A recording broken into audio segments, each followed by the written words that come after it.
Welcome to part 3 of this video series on this particular edition of Vector's lab, or the force table lab. So these are the 3 forces that I have. 0.98 newtons, 253 degrees, 1.47 newtons, 185 degrees, 1.96 newtons, 30 degrees. We translated that using the scale from the last video. We translated that into these 3 lengths. So this is physically what I'm going to be drawing right here. This is what it represents. So 32.7 centimeters, 253 degrees, 49 centimeters. There's a decimal point right there. 185 degrees and 65.3 centimeters, 30 degrees. Now, in this particular one, I'm going to draw them so that they all have a common tail. And so I'm going to pick this spot right here. I can pick anywhere. I sort of went through this very crudely before I started the video, just to have some idea of where this thing is going to land. I might end up drawing over some of the stuff that I've got right here, but I don't think so, but we'll find out. So first I have to establish what is 0. And so I take a straight edge here, and it doesn't have to be a meter stick at this point, but I'm taking the spot and I'm establishing 0 degrees right here. And I just draw a baseline like that. Now the convention is, this was established long before I came along. This is not just one of my things, but 0 degrees is always to the right horizontal.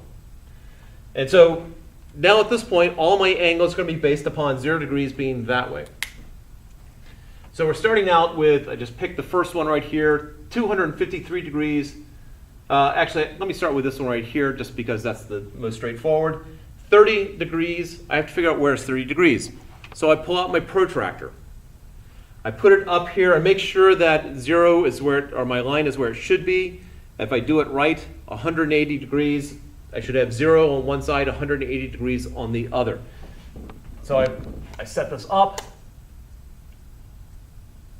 I got 0, actually it says 0 and 180 right here. It says 0 and 180 right there. I'm lined up. 30-degree angle is off in that direction right there. That's my 30-degree mark right there. And so I put a little mark on the board. So I know the direction that thing is going to go in. And so I have to draw it 65.3 centimeters long. And so, well, now I need my meter stick. I draw it. I'm going to start it at 10 here and go out to 75.3.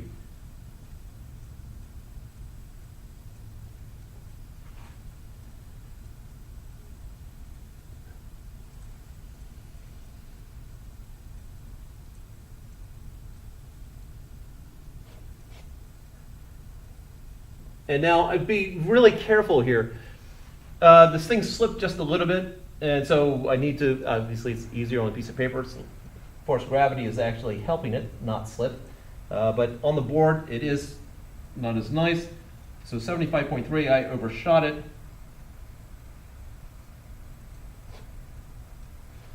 And that should be 75.3 centimeters long. I am going to darken it up somewhat. The important thing is where the end point is here, and I draw the head of my arrow here. I'm not drawing it above it. I'm drawing it so that the head of the arrow ends at the end of my line. This one on a, try to draw this as neatly as possible. All right. So that is my arrow right there. I can even make this longer if I want. So it can actually be seen a little bit better. So this represents F3. Now, I'm now going to do 185 degrees. I'm going to do F2. Again, the order in which I'm doing this does not matter. For this particular part, it's at 185 degrees. Now, some protractors are 360 and they go all the way around, but this one is just 180 degrees. Give a little bit of contrast here. Nope, that's even worse. So what I'm going to do is I'm going to have to turn this upside down. I know it's 180 degrees to here, and I need to go down an additional 5. And so I set this up, again, to make sure that 0 and 180 are on my line, and then 185 is going to be in that direction right there. I put a little mark. Now, you probably can't see that mark, but it is there. And now I'm going to draw a line that's 49 centimeters long.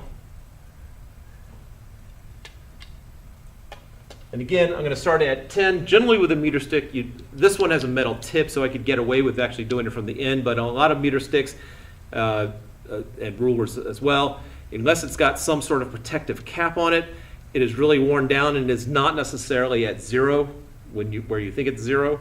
And so starting at 10 centimeters is generally a good rule of thumb. Just make sure if it should be from 0 to 49 centimeters, then I need to go from 10 to 59 centimeters. Again, it's the difference that matters. So I come down, and again, I need to be as retentive as possible when I'm doing this in order to get good results. I go with that. I've got my angle right there. And 59. Yeah, 59. Trying to keep it from slipping. All right. I'm sure you can barely see that, if at all, so let me darken it up. Again, the important one, my line's a little bit wavy because I'm doing this part by hand. But I'll make sure it ends at the right spot. And this represents F2. And then the last part, the last one, is F1. And it's going at 253 degrees. Well, I know 180 is to here. That's 180 degrees. And so 253, well, that means I have to go, well, 253 degrees minus 180 degrees would be 73 degrees in that way. So I'm putting my protractor upside down, marking out where the 73 degree mark is. So again, these are all, I'm just drawing the vectors similar to figure 1 in the lab. So I get that lined up as best as possible, making sure that they're all centered on the same spot. If it slips, I got to readjust just like then. I'll put my mark at 73 degrees. And now I have to measure down. I'm going to go, it needs to be 32.7 centimeters. So I'm going to do it slightly differently. I'm going to put 32.7 at my origin and then just mark at 0. So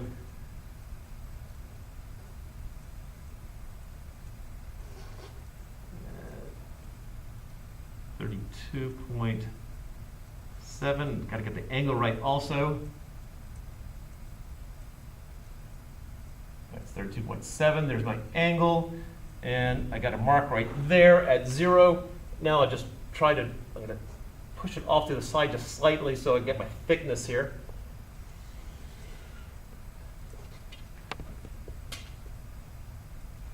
Now you can't see the original mark that I made for the angle. This is F1. The original mark I did for where my angle is, but it's disappeared at this point. Even if you were up here and looking, it's disappeared, and that means that I've drawn over that small little dot, which I should have. If I mark that angle correctly, this line should go over that spot. So there I have, this is part of the lab where I'm just drawing them all tail to tail. This is similar to figure 1. These are the 3 angles that the 3 vectors that I'm going to add, and that's the next video.